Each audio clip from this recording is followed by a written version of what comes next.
Happy Sunday, St. Paul's. It is me, Miss Katie, and I am so excited to have our final weekend in September for virtual Sunday school. Can you guys believe we've already been doing this for 1 month? It's pretty crazy. And it's starting to feel like fall outside, and we get to wear our sweaters now. And I am just so thrilled that we are able to at least gather in our outdoor worship. So we are right now in this season after Pentecost. And normally we're in the church and we're seeing the beautiful colors that are on our altar and around. And the color that is the season after Pentecost, or the ordinary time, is green. Now I wonder what green means. I'm curious. If anyone at home knows what green means, I think green means growth. And in a time where growth is so important, we want to celebrate that.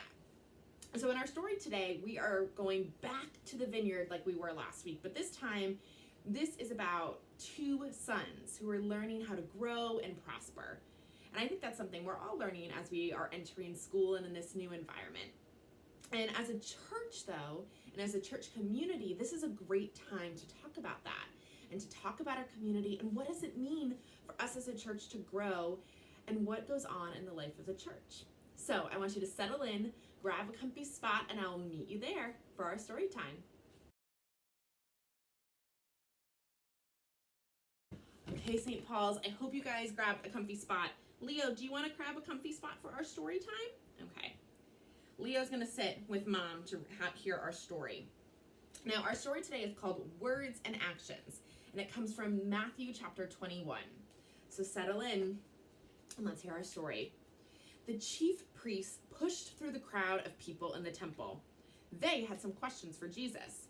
Who said you could teach about God? They asked. Who gave you the authority to heal people? Why do you have the power to create miracles? Jesus stopped teaching and replied, Before I answer, I have a question for you. Who gave John the Baptist the authority to baptize people? The leaders began to argue with each other. Was the right answer God, or the people, or something else? They answered Jesus, We don't know.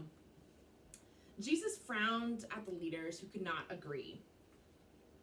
Instead of answering the chief priest's questions, Jesus told them a parable. A father asked his older son to pick grapes in the vineyard. No, father, I don't want to, the son complained. But later he changed his mind and picked the grapes for his father.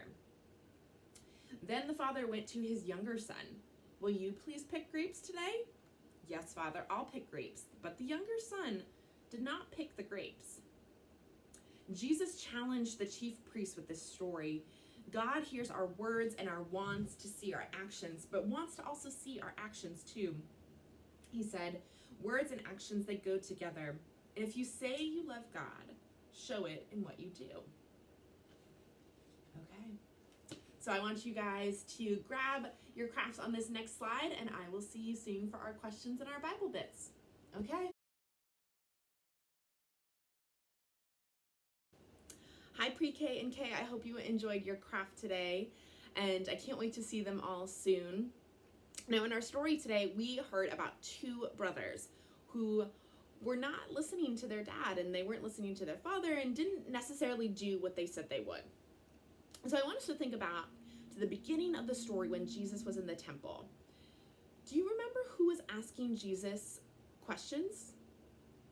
Why do you think Jesus told a story instead of just answering the questions? Why do you think one son said he would help, but then he didn't? And then why do you think the other did help after he said he didn't want to?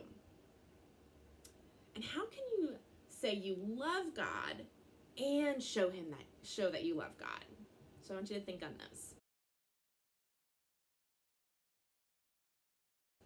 Hi, PreK and K. Welcome back to our Bible bit. So in our story today, Jesus tells a parable right after he tosses the money changers out of the temple. And he is challenging the authority by teaching in the temple in the faces of the people who are really high up in religion. So that's where we are in our story right now. Well, St. Paul's, thank you for joining me again this weekend for our virtual Sunday school. I hope you have a great rest of your day, and I cannot wait until we are reunited in person, but I will see you all soon. Have a great day.